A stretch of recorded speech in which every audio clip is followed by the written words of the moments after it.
안녕하세요. 올랜도 킴입니다. 오늘은 주간 시황에 대해서 알아보는 시간을 갖도록 하겠습니다.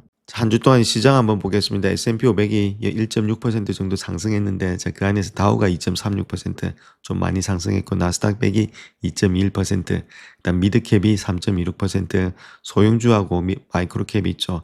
이런 것들이 4%가 넘어가면서 장을 주도하고 있는 것은 조금은 소형주 중심으로 지금 이제 장이 형성이 되고 있다. 이렇게 말씀을 드립니다. 자, 한 주 동안 맵을 하나 보시게 되면 안 좋았던 것들은 아무래도 엔비디아가 한 2% 정도 하락을 했고 지금 애플 자체가 4.29% 하락을 했죠.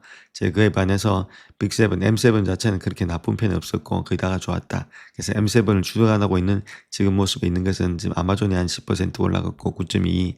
자, 그다음에 구글이 한 4.38%. 그래서 빅7을 주관하고 있는 것은 아마존하고 구글이다. 이렇게 보시면 되겠죠. 자, 나머지는 조금 더 소강 상태가 보여졌고 팔란티어가 한 5% 정도 상승했고 마이크론 테크놀로지가 한 9.41%로 좀 많이 상승했죠. 그래서 반도체도 약간씩 일단 다른 모양을 펼치면서 전반적으로 나쁜 모양은 없었다. 좀 그렇게 보시면 되고 금융주도 상승이 많이 일어났고 자, 특별히 다른 것보다는 지금 이제 이 모습 속에서 컨슈머즈 시크릿이 있죠. 그래서 경기 소비재 이쪽으로 좀 많이 주가가 상승됐던 모양이 되고 있다. 이렇게 말씀드릴 수 있겠습니다. 그다음 산업재 이런 것들 전반적으로 시장은 좋았다. 이렇게 말씀을 드리겠습니다. 자, 다음 한 주 동안의 퍼포먼스 한번 보겠습니다. 11개 섹터 있죠. 자, 요 중에서 한 개 빼고는 거의 다가 상승을 했습니다. 정말 유틸리티 빼고는 다 상승했죠. 장이 상당히 강하다는 겁니다. 장이 상당히 강한데 어디에서 강한지를 봐야 되겠죠. 베이징 머티리얼스가 원재료가 5.83%, 이미 소비재가 4.76%, 그다음에 산업재가 3.49% 이렇게 되고 있죠. 그래서 요 종류로 지금 장이 강세를 보이고 있다. 기술주 같은 경우는 0.57%밖에 안 되지 않고 있죠. 그래서 기술주에서 장이 이쪽으로 넘어오면서 강세를 보이고 있다는 겁니다. 그래서 손바뀜이 좀 일어나고 있다. 이런 것들을 체킹하시고 그래서 이미 소비재, 산업재 이런 것들 중심으로 우리가 체킹을 해야 된다. 저렇게 말씀을 드리겠습니다. 자, 다음은 가치주하고 성장주 한번 보겠습니다. 여기도 마찬가지로 한 주 동안 봤을 때는 가치주 중심으로 지금 2.22%, 성장주가 1.17%. 자, 그러니까 2배 정도 일단은 가치주가 좀 앞서고 있죠. 그러니까 다우가 앞서가고 있다는 겁니다. 손이 약간씩은 바뀌고 있다. 자, 그런 것들을 우리가 아셔야 되겠습니다. 자, 그 다음 또 세계 시장 한번 보겠습니다. 월드 엑소킷도 마찬가지로 1.59% 상승했죠. 한 주 동안에. 그 다음에 이머징 마켓도 1.51%, 미국을 제외한 세계 역시도 2.14%, 그 다음 디벨 마켓도 2.1%, 전반적으로 세계 시장 전부 다가 시장으로 계속해서 돈이 엮어지고 있다. 그러니까 아무래도 주가가 내려오기보다는 계속해서 올라가는 그런 추세를 가지고 있다. 이렇게 말씀을 드립니다. 자, 일단 그 나라 중에서도 가장 많이 가고 있는 것은 재팬이 좀 많이 가고 있죠. 한 4% 정도 올라가고 있고 브라질이 한 2.60% 원재료 때문에 좀 올라가고 있죠. 반대로 차이나는 0.03%, 그러니까 중국 빼고는 거의 다 많이 상승을 했다. 이렇게 말씀을 드립니다. 자, 다음 20년짜리 TLT 한번 보겠습니다. 한 1.03% 정도 상승을 했다. 이렇게 말씀드릴 수 있겠죠. 자, 그럼에도 불구하고 한 달 동안 아직까지도 마이너스 폭이다. 자, 그렇기 때문에 TLT 이렇게 장기적인 것 채권하는 것은 조금은 안 좋다. 이렇게 말씀을 드립니다. 자, 그 다음 또 커머디티 한번 보겠습니다. 있는 골드, 실버, 플래티늄 있죠. 이런 것들이 거의 다가 상승되고 있습니다. 자, 그러니까 골드 같은 경우에서는 우리가 달러 자체를 갖다가 좀 방어하기 위해서 팔찌 수단으로서는 또 골드 같은 건 좀 빠질 때마다 조금씩 모으셔서 자기 자산이 어느 5% 정도는 들고 가는 것이 바람직하지 않겠나. 자, 그렇게 보여지고 있습니다. 자, 다음 커런시 한번 보겠습니다. 커런시 같은 경우에서는 달러만 0.81% 상승했고 나머지 종목들은 다 하락을 했죠. 파운드란지 유로, yen 같은 것들은 다 하락했습니다. 달러만 조금은 강세를 보이고 있다. 이렇게 말씀드릴 수 있겠죠. 자, 아무래도 지금 이제 금리 인하가 없어진다는 그런 개념도 조금은 들어가 있다. 저렇게 말씀을 드릴 수 있겠습니다. 자, 다음 밸류에이션 한번 보겠습니다. S&P 500 같은 경우는 22.2배수 되니까 뭐 그렇게 많이 내려온 것은 아니고 자, IT 같은 경우는 26.2배수니까 좀 많이 내려왔죠. 그러니까 조정을 많이 받고 있는 것이 정보통신이다. 이렇게 보시면 되는데 자, 우리가 1나누기 PR의 역수 있죠. 그래서 PR의 역수 요거는 주가 수익률이다. 이렇게 보시면 되겠죠. 그래서 이 주가 수익률 자체가 아무래도 지금 이제 10년물 금리가 4.169 정도 되고 있습니다. 그러니까 이거보다 높게 형성이 된다면은 우리가 주식에다가 투자할 가능성이 있겠죠. 자, 그래서 거기에 대해서 한번 계산해 보겠습니다. 그래서 1나누기 PR이죠. 이걸 보시게 되면 1나누기 PR이니까 PR 자체가 22.2배수죠. 22.2. 자, 그렇게 했을 때 지금 이제 보시게 되면 4.5가 나오죠. 4.5가 나온다는 말은 주가 수익률이 4.5가 될 가능성이 있기 때문에 아무래도 지금 이제 10년물 금리에 투자하는 것보다는 이것이 훨씬 더 높게 나온다. 그러니까 주식에다가 투자할 가능성이 많이 있다는 거겠죠. 지금 현재 모습 속에서 밸류션을 가지고 본다면 자, 그런 가운데 있기 때문에 주가가 내려간다 하더라도 그렇게 많이 안 내려온다는 겁니다. 조정이 안 깊다는 거겠죠. 이런 것들이 아니면 조정이 깊게 내려가는데 조정이 그렇게 깊지가 않고 조금만 조정받으면 돈들이 계속해서 들어오니까 주가는 계속해서 올라가고 있다. 신고가를 내는 개념이 여기 있다. 저렇게 말씀을 드립니다. 자, 다음 S&P 500의 주봉 차트 한번 보겠습니다. 계속해서 신고가를 내면서 달려가고 있죠. 그래서 5주선이란지 10주선, 그 다음 20주선에서 지지받고 계속해서 올라가고 있습니다. 그래서 장이 올라가고 있는데 여기서 자꾸 꺾인다고 이야기하시면 안 된다. 이렇게 말씀을 드릴 수 있겠죠. 장이 가고 있고 추세가 달리고 있을 때는 아직까지는 계속해서 달리고 있다는 겁니다. 저걸 갖다 좀 길게 한번 보시게 되면 장을 항상 길게 보시길 바랍니다. 월봉 같은 것도 월봉도 저번에 한번 조정을 받았습니다. 이게 십자일부터 하면 이렇게 조정을 좀 받았죠. 조정받고 있는데 조정이 그렇게 깊지가 않다는 겁니다. 지금 조정 자체가 조정이 왜 안 깊냐면은 지금 재기 자금들이 많다는 겁니다. 그래서 조금만 내려오면은 자금들이 많기 때문에 유동성이 풍부하니까 계속해서 돈들이 들어오고 있죠. 그러니까 이게 내려가서 좀 꺾이면서 많은 조정이 올 줄로 생각하고 있는데 조정이 뭐 3% 미만으로 왔다가 바로바로 올라가 버리는 그런 경향이 있죠. 그래서 장이 상당히 강하고 유동성이 많다는 것을 입증하고 있죠. 그래서 이번 주도 이번 달도 마찬가지로 상승될 가능성이 많이 있기 때문에 장을 갖다가 하락으로 보지 마시고 항상 상승으로 보시고 많이 떨어졌다 했을 땐 그런 종목들은 조금씩은 담아가는 그런 것들이 필요하다 이렇게 말씀드릴 수 있겠죠. 그래서 장을 갖다가 우리가 보실 때는 지금 이제 상승으로 보셔야지 하락으로 보시면 안 된다. 그래서 하락으로 안 보고 상승으로 보는 이유에 대해서는 또 말씀을 드리겠고 그런 펀더멘탈을 가지고 있기 때문에 지금 장세를 갖다 좀 하락의 시각에서 보기보다는 상승의 시각에서 보자 이렇게 말씀을 드립니다. 자, 그래서 이 두 가지 차트를 한번 비교해 보시게 되면 요건 일단 S&P 500 지수다. 요건 일단 다우 지수다. 이렇게 말씀을 드릴 수 있겠죠. 자, 그런 가운데 있기 때문에 지금 이제 S&P 500 지수는 장대 양봉은 아니고 약간의 양봉이 나타나면서 신고가인데 얘는 장대 양봉을 나타내면서 신고가죠. 그러니까 완전히 일단은 급이 다르다는 겁니다. 정말 자금이 이쪽으로 흐르고 있다는 것을 아셔야 됩니다. 자, 그것이 중요하겠고, 그렇다면 이렇게 장대 양봉이 나타났다는 말은 신고가를 뚫으면서 가고 있죠. 자, 그렇다면 이걸 갖다 하락으로 보시면 안 된다는 거죠. 누차 말씀을 드리지만은 그 신고가가 나서 올라가고 있는 종목을 갖다가 지수를 갖다가 여기서부터 주가가 하락한다. 자, 그렇게 보시면 안 되고 이제부터는 또 상승이다. 이렇게 보시면서 접근하시는데 자, 거기서 더욱더 신고가에 힘이 많이 붙는 종목이 다우라는 겁니다. 그래서 다우 쪽에 더욱더 많이 신경을 쓰셔서 소비주라든지 산업재주 누차 말씀을 드립니다.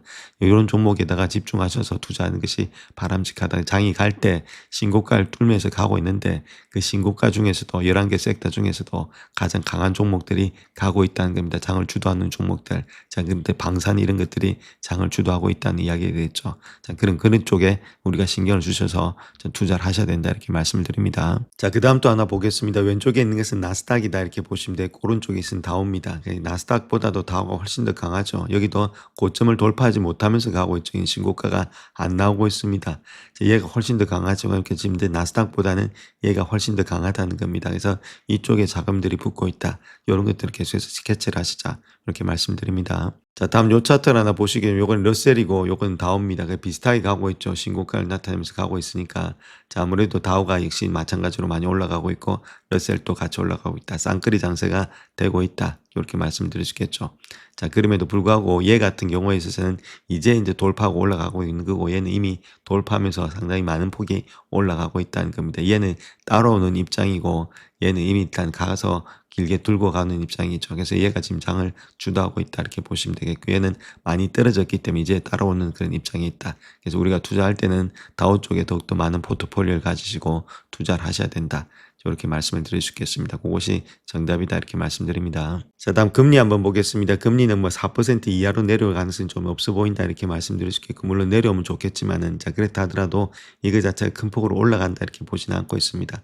4.5를 갔다 해서 뭐 이 정도만 유지된다 하더라도 주가가 올라간 데는 큰 문제가 없다 이렇게 말씀드릴 수 있겠고 30년물도 마찬가지죠. 박스권이 형성이 되면서 여기도 4.5에서 5까지 이렇게 형성이 되고 있는데 5%를 뭐 크게 돌파한다는 문제가 되겠지만은 그렇지 않는다면 큰 문제는 없다. 이렇게 말씀을 드립니다. 자, 다음 비트코인의 주봉 차트 한번 보겠습니다. 좀 올라가려면은 좀 시간은 걸린다 이렇게 보시면 되겠죠. 옆으로 좀 눕고 있고 그래서 박스권 진행이 되고 있다. 이렇게 보시면 되겠고, 그래서 요 박스권이 조금 일단은 횡보 장세가 좀 심하게 오래되고 있는데, 요런 박스권이 조금 지난 후에는 다시금 주가는 상승하지 않겠는가. 자, 그 이유를 본다면은 다른 것보다는 지금 10만에서 지금 8만 사이를 왔다 갔다 하고 있는데, 10만을 강하게 돌파하기 위해서는 좀 트리거가 있어야 된다. 자, 그것이 금리 인하와 더불어서 맞물려 가지 않겠는가. 그렇게 보여지고 있습니다. 자, 다음 피어 앤 그리드 한번 보겠습니다. 지금 이제 뉴트럴 정도 되고 있어서 50일 정도 되고 있죠. 그러니까 사람들이 조금은 관망을 하고 있다는 겁니다. 근데 우리가 주식을 할 때는 익스트림 피어를 되고 있죠. 남들이 극도의 공포에 있을 때, 요럴 때가 주식을 할 때다. 이렇게 말씀드립니다. 자, 다음 요 그래프를 하나 보시게 되면 요거는 마켓 브레스다 이렇게 보시면 되는데, 자, 얼마만큼 시장이 강한지 약한지 그걸 나타내는 겁니다. 그래서 여기 한번 보시게 되면 S&P 500개 종목 중에서 67개, 69개가 그러니까 뭐 70개 정도가 51선 이상이 있고 64개가 200선 위에 있습니다. 그러니까 장이 강하다고 봐야 되겠죠. 자, 그런 가운데이기 때문에 아직까지 시장을 갖다가 강세장으로 봐야 된다. 이렇게 말씀을 드립니다. 자, 금요일에 증시 상승세에 있어서 투자자들이 2026년도에 진정으로 무엇을 집중하고 있는지를 보여주고 있는데, 인공지능이나 연준의 금리 인하 때문이 아니라 경제 때문이다. 자, 이렇게 밝히고 있는데, 자, 그 내용에 대해서 한번 살펴보겠습니다. 자, 12월에 고용보고서 발표 이후에 증시 자체가 사상 최고치를 경신을 했죠. 특별히 러셀이라든지 미드캡 400지수 역시도 사상 최고치를 경신했다. 그래서 기술주를 넘어서 광범위한 시장 참여가 이루어지고 있음을 나타내고 있다. 이것이 가장 중요한 말이고, 그래서 지금 현재 노동 생산성의 증가, 자본 투자의 확대 이런 것들을 힘입어서 2026년대 GDP 성장률이 3%에서 3.5% 이를 것으로 전망이 되고 있다. 이렇게 밝히고 있습니다. 자, 특별히 금요일과 이번 주 전체적으로 봤을 때는 규모가 작고 경기 변동에 더 민감한 주식들이 주가가 강세를 보였다. 자, 그것이 가장 중요하게 생각하는 이슈인데, 자, 결론은 그때 핵심은 경제다. 자, 이렇게 밝히고 있습니다. 자, 실업률 하락 자체가 연준의 추가금리 인하에 대한 단기적인 기대감을 약화시키는 데 일조했다. 그렇게 말을 하고 있죠. 실업률이 4.5까지 예측을 했는데 4.4로 많이 낮아지니까 금리 인하할 필요가 없다는 겁니다. 자, 그래서 아무래도 5월까지도 어쩌면 그 이후까지도 금리 인하는 없을 것이다. 연준 의장이 바뀌어야만이 아무래도 금리 인하가 있지 않겠는가. 그렇게 보여지고 있고, 특별히 일자리 창출이 5만 개에 거쳤다는 보고서에도 불구하고 시장 자체는 다른 것보다는 고용시장이 안정적인 그런 충분한 수준이었다. 그렇게 평가가 되고 있죠. 그런 가운데 있기 때문에 금리 인하가 있을 가능성이 상당히 힘들다. 자, 그렇게 말을 하고 있죠. 자, 중요한 것은 하반기 이전에 추가 금리 인하 가능성이 낮아졌음에도 불구하고 주가가 상승했다는 겁니다. 자, 금리 인하의 기대로 인해서 주가가 지금 이제 상승해야 되는데, 자, 그게 아니라 금리 인하 기대 아니고도 주가가 상승했다. 자, 그것이 키포인트라는 거겠죠. 자, 그로 인해서 지금 이제 순환적인 부분에서 상승세를 보이고 있다. 경기 순환적. 자, 그런 것들이 정보 기술이 좀 부진했다는 겁니다. 또 이런 상승세의 주도주 역할을 하고 있는 것은 경기 순환주라는 거죠. 그래서 이런 것들이 수익 정대와 기업의 이익의 증가를 가져올 것이라는 기대감에 부풀어 있는 것으로 보여지고 있다. 이렇게 밝히고 있습니다. 자, 그래서 인공지능 AI 분야는 이제 한계에 다다랐고, 월스트리트는 주가 상승을 견인할 수 있는 다른 시장 분야를 찾고 있다. 그 이야기를 하고 있죠. 뭐 한계에 다다랐기보다는 너무 많이 올라와서 좀 쉬고 있다. 이렇게 보시면 됩니다. 자, 그로 인해서 지금 이제 다른 쪽으로 순환매가 펼쳐지면서 경기 순환주 이쪽으로 장세가 옮겨 타고 있다. 자, 그렇게 보시는 게 중요하겠죠. 그래서 지금 이제 더 많은 시장 분야에서 매우 경쟁적인 영향을 끼치고 있다. 그렇게 말을 하고 있고, 특별히 강세장이 2022년도 말에 시작을 했다고 말씀드렸죠. 자, 챗GPT 나오는 순간부터. 자, 그래서 지금 현재 한 2년 동안의 상승세가 인공지능 테마마크에 크게 의존하는 기업들의 주식에 집중되었다. 즉 M7에 속한 기업들이 특히 뛰어난 성과를 보이는데, 지난해부터 시작해서 더 많은 종목과 업종이 상승세를 동참하고 있다. 그래서 상황이 조금은 바뀌기 시작했다는 거겠죠. 손바뀜이 조금은 일어나기 시작했다. 그래서 M7 자체 영향력이 좀 약화되면서 지난해 이 S&P 500의 기술주에 상승하는 그런 성과를 낸 종목들은 2개에 불과하다. 뭐 구글 같은 종목들이 있겠죠. 자, 그런 종목 외에는 지금 이제 상승세가 일어나지 않고 있다. 그래서 올라와서 쉬고 있다. 엔비디아 이런 것들도 올라가지 못하고 있죠. 자, 그런 것들이 현재 모습이다. 이렇게 밝히고 있습니다. 자, 그래서 야드니 같은 경우에 있어서는 경기 재가속의 가설을 갖다 제시하고 있다. 그렇게 말하고 있는데, GDP는 2010년도에 3에서 3.5%까지 성장될 것이다. 2025년도 예상치인 2에서 2.5%보다도 빠른 속도다. 자, 그 이유는 이런 성장세가 근로자의 생산성 향상에 따라서 이루어졌다. 그래서 생산성 어디서 나왔냐? AI에서 나왔다. 그렇게 보시면 되겠죠. 자, 그래서 이런 것들이 수익률 향상으로 이어지면서 대형 기업뿐만 아니라 소형 기업에서도 강력한 실적 성장을 예상을 하고 있다. 그래서 이러한 추세가 모든 규모의 주가를 상승하는 데 도움이 되고 있다. 자, 그렇게 말을 하고 있죠. 자, 2020년도 말에 S&P 목표를 갖다가 한 7,700으로 보고 있는데 야드니 같은 경우에 있어서도 그 이유는 기업의 실적이 견조하게 유지된다는 가정하에서 그렇다.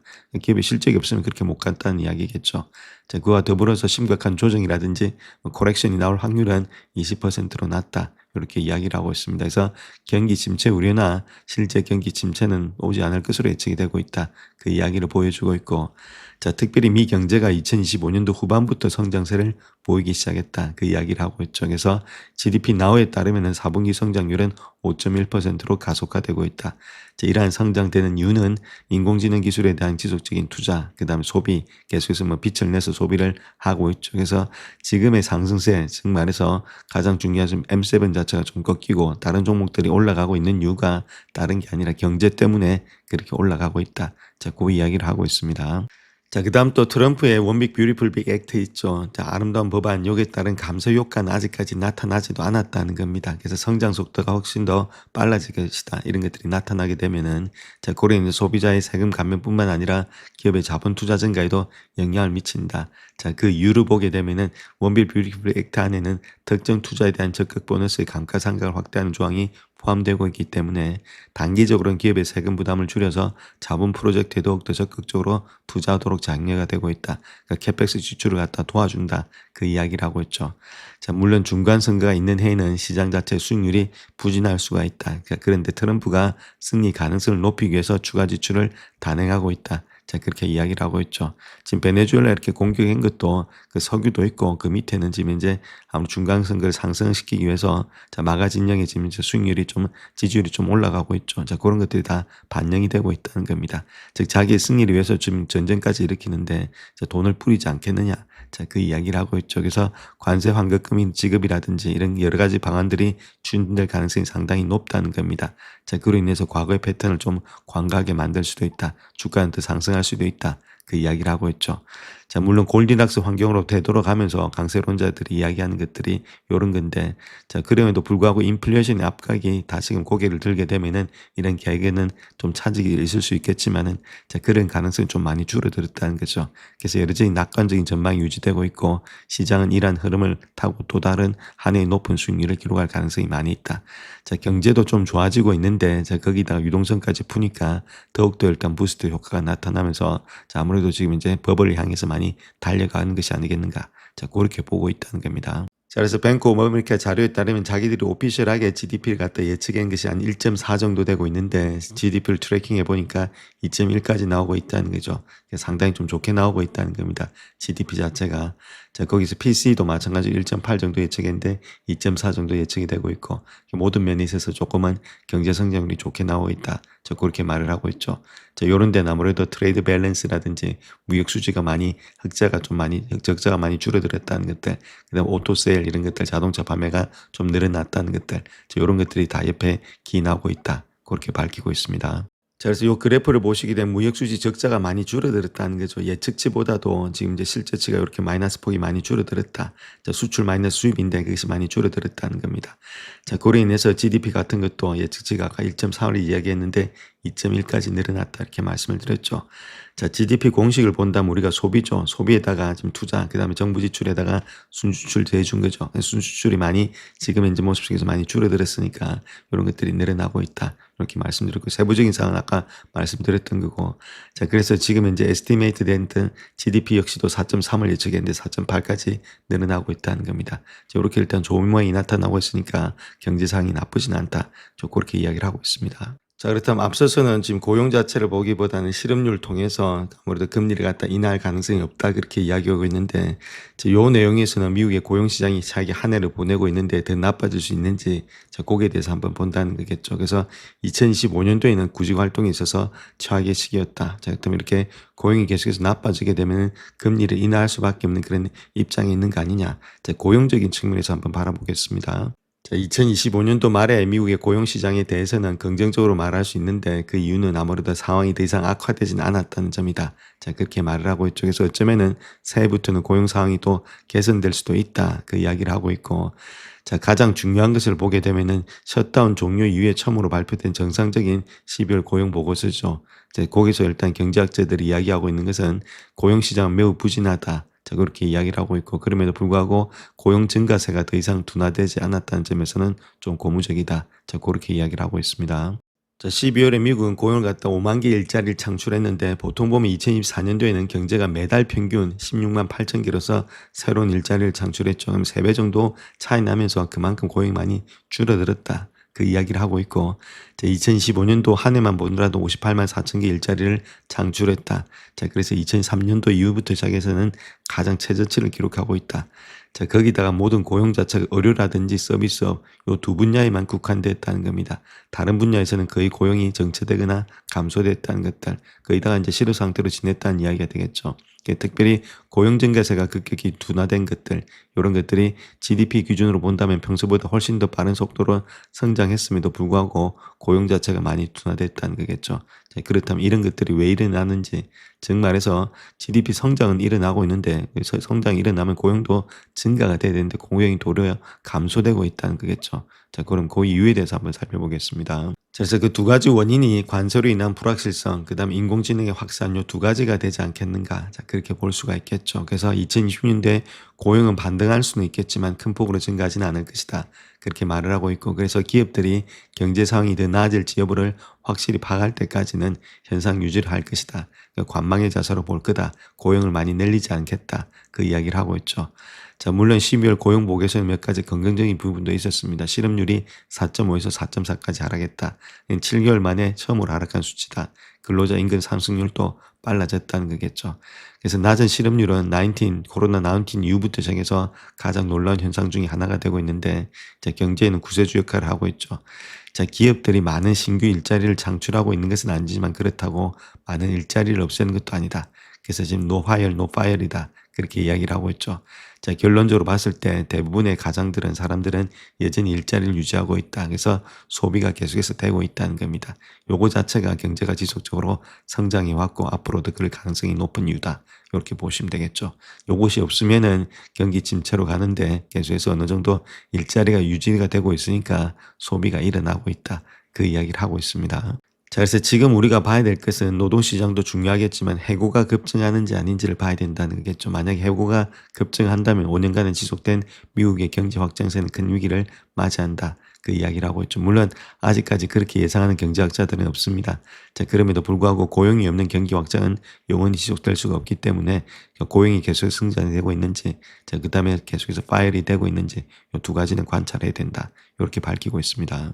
자, 그 다음 또 좀 우려스러운 사항도 있는데 2025년도 11월에 고용 수치가 모두 하향 조정되면서 마이너스 62만 4천 개 일자리가 감소될 것으로 예상이 되고 있다. 이렇게 볼 수 있는데, 자, 지난해 각 고용 보고서가 평균 56,720개에 28개의 일자리가 감소한 것으로 수정이 되고 있다는 거죠. 그래서 금요일에 발표된 11월 고용 보고서는 8,000명이 감소한 56,000명으로 수정이 되었는데 10월에 고용 보고서는 6만 8,000명이 감소한 마이너스 17만 3천 명으로 수정이 되었죠.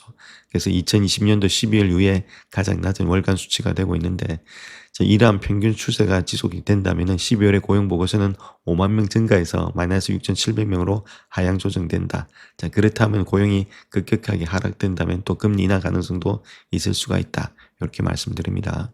자, 그래서 결론적으로 봤을 때 고용이 이만큼 안 좋다는 이유가 되겠죠. 그래서 고용이 안 좋으니까 아무래도 금리를 갖다 인하해야 되는 그런 입장이 되지 않냐.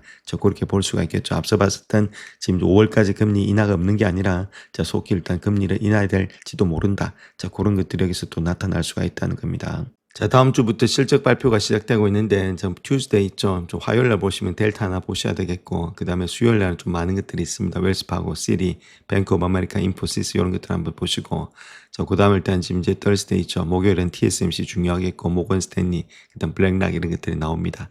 자, 프라이데이 곁에는 레이시온 있고, 그 다음에 스테이트 스트리트, PNC, 이런 뱅크 위주로 많이 나오고 있습니다. 그러니까 이런 것들 계속 체킹하시면서 중요한 것은 일단 TSMC 한번 보시면서, 그 다음 델타 항공의 소비재 이런 것들, 그 다음에 일단 은행주들은 계속해서 체킹하시자.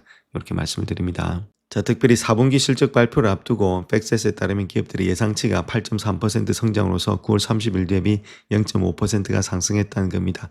3주 전 1.1%보다는 좀 하락이 되고 있다 이렇게 말하고 있고, 자, 그럼에도 불구하고 일반적으로는 실적 발표 시즌을 앞두고 실적 전망치가 하락하는 추세와는 대조적으로 2분기 연속 상승세를 보이고 있다 이렇게 말하고 있고, 자, 특별히 지금 이제 지난 5년간의 분기 초 마감까지는 실적 전망치가 하락률이 마이너스 1.6, 10년간은 마이너스 3.1 했는데 2021년도 이후는 처음으로 분기 실적이 전망치가 2분기 연속 상승되고 있다. 그래서 조금은 좋은 모양이 되고 있다. 그 이야기를 하고 있습니다. 자, 그래서 이 차트를 보시게 되면 0.1에서 0.5로서 3분기에서 4분기 갈 때 많이 늘어난다는 겁니다. 기업의 실적이. 자, 그렇다면 요거로 인해서 또 주가 상승이 일어날 가능성이 있다. 이렇게 말씀을 드립니다.